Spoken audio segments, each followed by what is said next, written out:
it was worrying to me that there was a film that was made here and I had to hear about it from all over the world. They also might have difficulties in life, right? So, I mean, yeah. I Right. like little Uh, power people. So for me, it's like, okay, guys are little power. I want to show like this. So We're doing the first limited release run in Kerala. And the first two shows got done in 2 minutes on Book My Show. So it's like it was so quick. my fear was that nobody will distribute it. Now, now that we have a why? distribution, well, I mean, it's not like where independent films gets distributed. I'm thinking, can I make my next film? That is my milestone.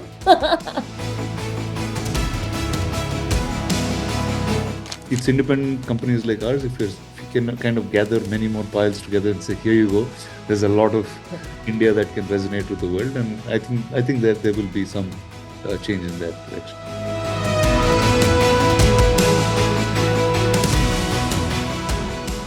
Hi, I'm Jaya from Cinema Express, and I'm in conversation with Rana Daggubati and Payal Kapadia for All We Imagine as Life. So, before we go into the conversation, I thought I should ask questions that people haven't already asked because Payal has given quite a few interviews ever since her Cannes win. So, I thought I could ask something different, things I was curious about. First, I wanted to start with Rana. When did you first catch this film, and what was your first, reaction to it? Like, what caught your attention? Well, first, the team at Spirit, Pratiksha and her team kind of brought this to my attention, and right after Khan. And first, it was worrying to me that there was a film that was made here, and I had to hear about it from all over the world. But never too late. The team had met with Payal, and things worked out pretty quickly. And for us, it's always at Spirit, it's an intent to find newer stories and find newer voices and see what large mainstream extent we can push that storytelling, right? And I think this film just hit that perfect, like it ticked off all the boxes. It's truly pan-Indian in its nature. It's independent. It doesn't matter which part of the country you're in, but you still get to watch the film and feel the same across. So I think, yeah, I think that's where it was, and I was just blown away by Pyle's skill of storytelling and the performers. They were just too brilliant. And it's a Bombay that you know, it's a Bombay that you feel, but it's never been showcased like the way it's done. So yes, so these are all the reasons I got on board. Right. Payal, I wish to ask you, your style of filmmaking, it's always, I mean, mostly documentary come feature film. Like you like including those documentary portions. Initially, the film starts with like testimonials of people who've been in Bombay, their experience of living in Bombay. I understood that it's probably, their real accounts, but were they real or were they just orchestrated for, suiting the film's kind of story? they were actually, we've been talking to a lot of people for 2 years. And I like to do recordings on like long interviews, whether they make it to a film or not. My process is to continuously document, and I like to do it through audio. So if anybody I was meeting who I felt kind of resonated with the story, I was just doing interviews of them and creating audio, like an audio archive for myself. That's how I like to work. So in those interviews, I had a lot, like all this was from those interviews. Sometimes I was not able to cut it exactly for the time, because the interview was 2 hours. I'm chatting away, so to cut it would be difficult. So sometimes we would go back, or we would go to somebody else and say that, what do you feel that this person said this? How do you respond to it? Do you have your own kind of thing? And then we would rework that. So it was like a pre-editing of all those interviews, and then re-recording sometimes when it was needed to be done to be more precise. Because at the end of the day, that's not the entire film. It's only the first 3-4 minutes. So we have to be precise and still be authentic to the stories. So it was basically research, which then also worked as footage for the introduction of the film. Right, Rana, I'm pretty sure you've been to Bombay more than once. You would have had various memories and experiences in Bombay. How do you look at the city? What is Mumbai to you? Mumbai to me, I think the first year, like actually in the first year, I was not really in Bombay. I was doing a film called Dhammarodham. I was in Goa most. It was fun filming there, but when I came to Bombay, it was like such a different city from everything that we know. So I grew up in Chennai, then I grew up in Hyderabad, and here it was a totally different world actually. There was a lot of romance in the first year because it's just so new. There's so many new people. There's a different energy in the town. Then it starts getting right. It's a hard city to live in. It's the most difficult place to shoot. Uh, yeah, so I spoke in some interview. I said it's so much home, but it's not. It's got everything that home can give you. It's got all the I mean, but I met great people here. I think Bombay is really the people that see. I don't know old Bombay. I never grew up here, so there's no nostalgia to what a place is or anything. But it's just the people that make it so dynamic and vibrant. But again, it's hard. It's a hard place, and I feel like Payal just captured that in such a beautiful manner. Like you live their lives as you are going through this movie. Right. Right. Actually, Payal, I've only been to Bombay like for a day just last year, just for a day. And I actually went to all the landmarks, near Colaba. So, I mean, what I wanted to, I wanted to appreciate you for not, focusing on the landmarks in the city and actually focusing on the most, the most places are not the landmarks. The heavily populated places are more. So I was really happy to see that The part of train Bombay. is a landmark. Actually, yeah. I couldn't go on the train and I actually regretted it. But yeah. So, I mean, I was happy about that. What I wanted to ask is you've not made it look very melancholic, although you have given an angle where it's like Bombay is hard. It's not easy on people. So, was it a conscious choice to not make it melancholic because there's also hope in the city, or what was the thinking behind that? Definitely. I think no place is one thing. And if we reduce it to that, then, then it's not really true, because Bombay gives us delight also. It gives us so much joy.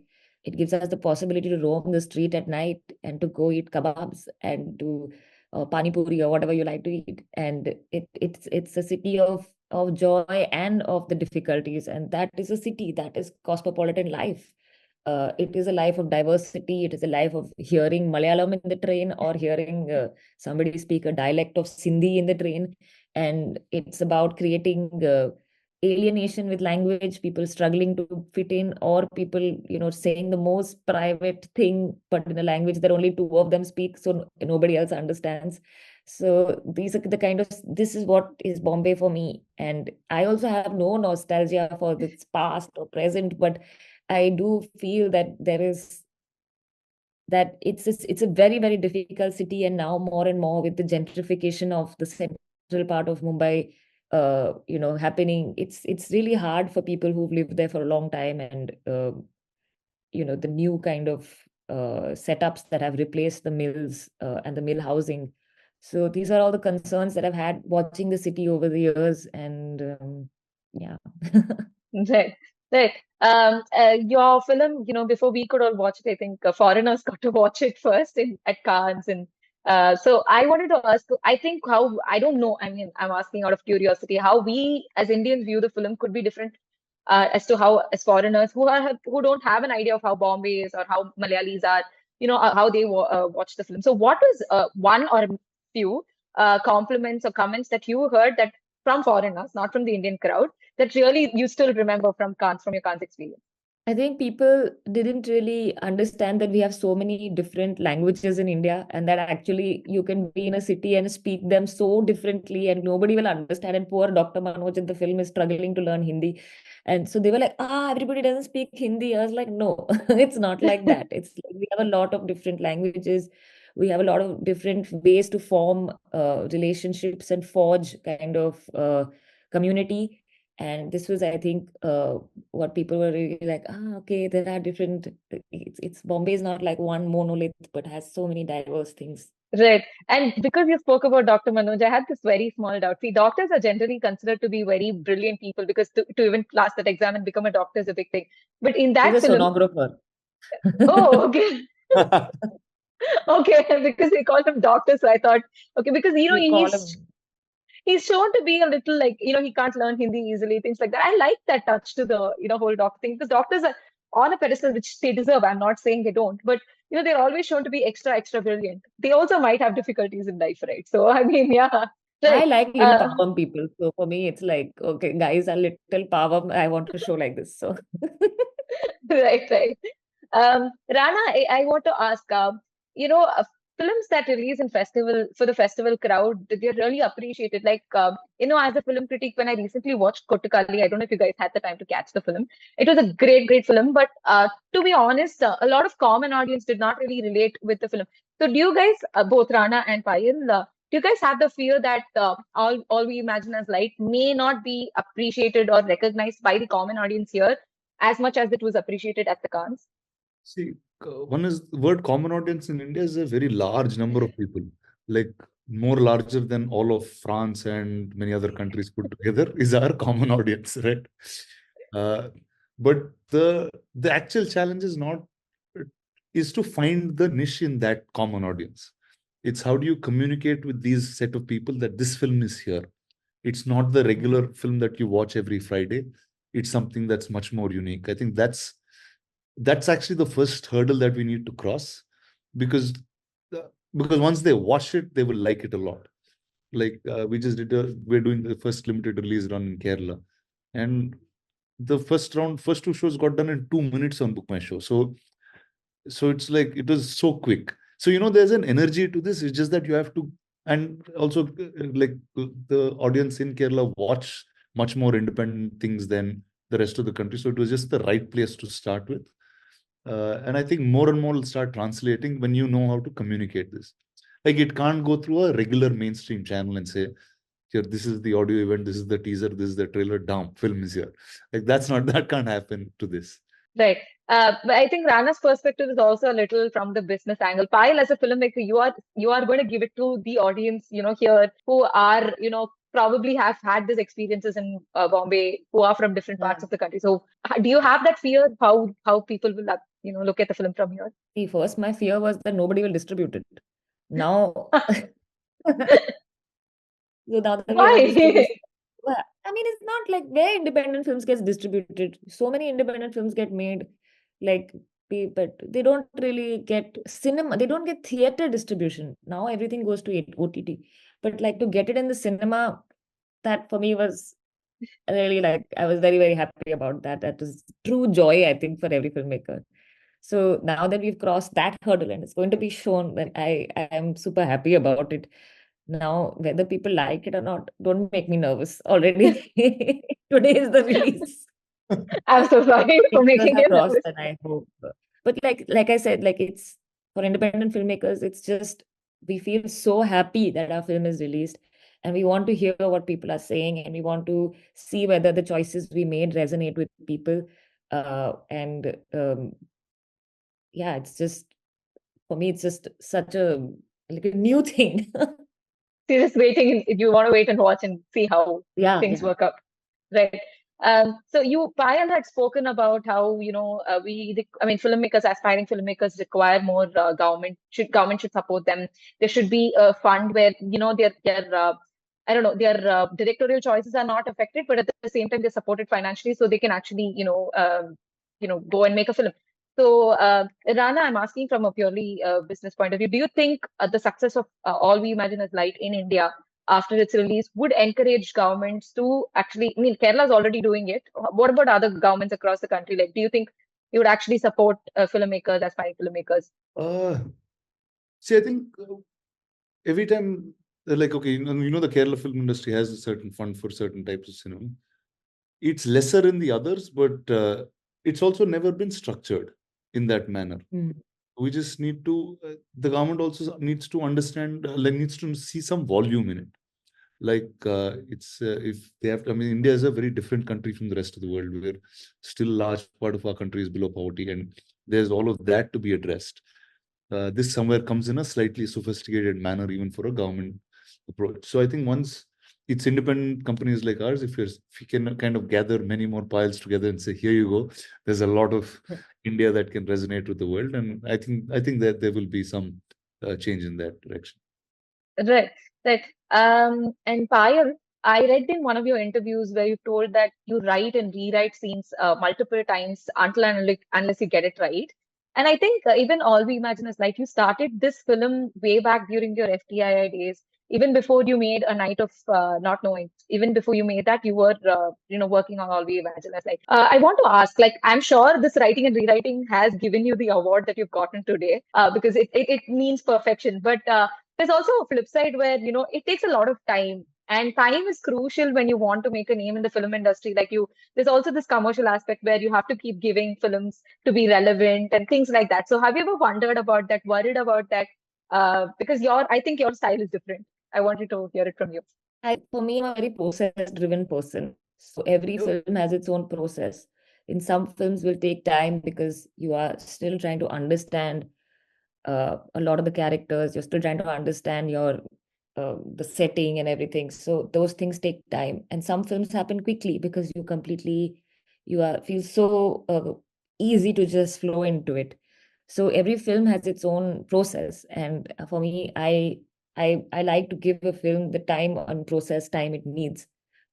Fortunately, when you work in co-production, what happens is that at every stage you get support. So while you're writing, also you get support, and like this, it's a step-by-step process. It's not like okay, here is go make the film. It's not like that, or a last-minute thing. It's a very long and structured approach, which is why even in India, I feel really good that there are labs like NFDC, etc., where people can go at a very, an early stage, get some feedback, think about their film, and have a structured approach. So I like process.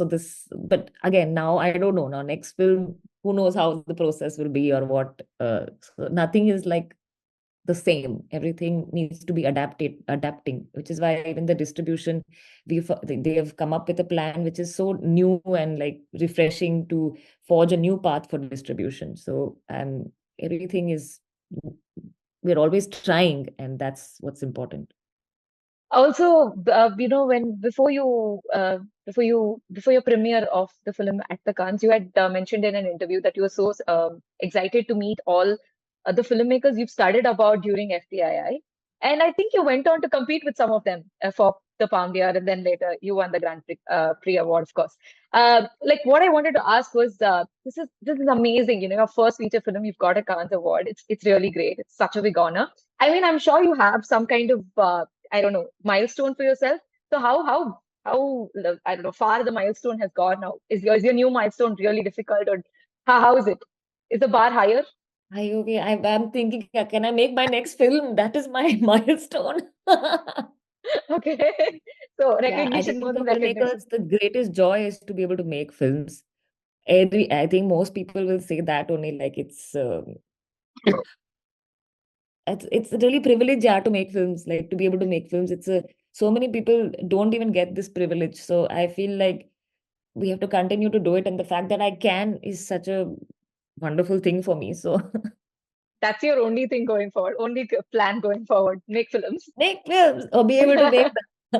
Yeah, that works. That definitely works, and we're looking forward for all your upcoming films. So Rana, you clearly, I mean, told us why you wanted to distribute All We Imagine As Light. But I just want to understand, what is some minimum criteria you have when you choose films for distribution? I think the first is culture in some ways. Like what culture? See, cinema is the only way that I learned life, and I think many people saw life through cinema. We know how the world looks much before I went to school and studied it in school. I knew the cinema told me everything, right? And all of us, like in India, definitely is like everyone comes from such diverse, extremely different backgrounds and cultures, like wherever you live. And I feel like the more cinema that can show a certain culture that can come out through a voice, I think that's criteria one in some ways.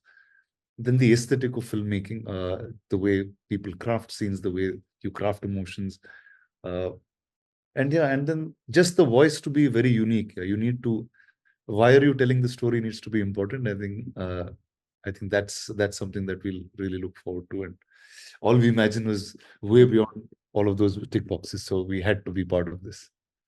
Right, right. As a film critic, I think all of my colleagues are just waiting for this film to release. And I'm from Chennai, so we're all waiting for it to hit theaters here. So I hope you have, release Yes, planned we in will. other We will. states as well. We So I will. want to conclude this interview with just one last question to Payal. Payal, your film is about, women standing in support of other women not judging other women. I think that's, at least that's the takeaway I got from the film. with the Hema Committee report coming live and things like that, the film industry, every industry is difficult for women, but the film industry specifically has its own set of challenges.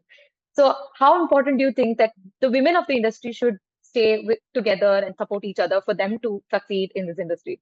It's absolutely essential. I think it's amazing what they've managed to achieve, the WCC in Kerala with the Hema Committee report coming out. And I think because everybody has stuck together, I think we can hope for some kind of structural change to happen. So it's in every industry. I don't think it's just film, like you said, like even working in India for women, we need to have some larger social structural change to be. And if we are supportive of each other, that is, I think, the best way. Do you think we already have, I mean, as from your experience of filmmaking, have you gotten the support from other women? Yeah, look at my actresses. Yeah, of course. Yeah, that They're like I a figured, family but now, and I didn't know them 1 year ago, and now I'm so thrilled that they are. I could call them like my extended family, and it's super nice. so I think sisterhood could really create magic. Thank you so much for this Yes, conversation, Payal and Rana. absolutely. It was wonderful talking to you, and all the very best for the release in India. I hope it Thank you. really does the good it did in France. Right. Thank you. Thank you Thank you. so much. Thank you. Thank you. Thank you.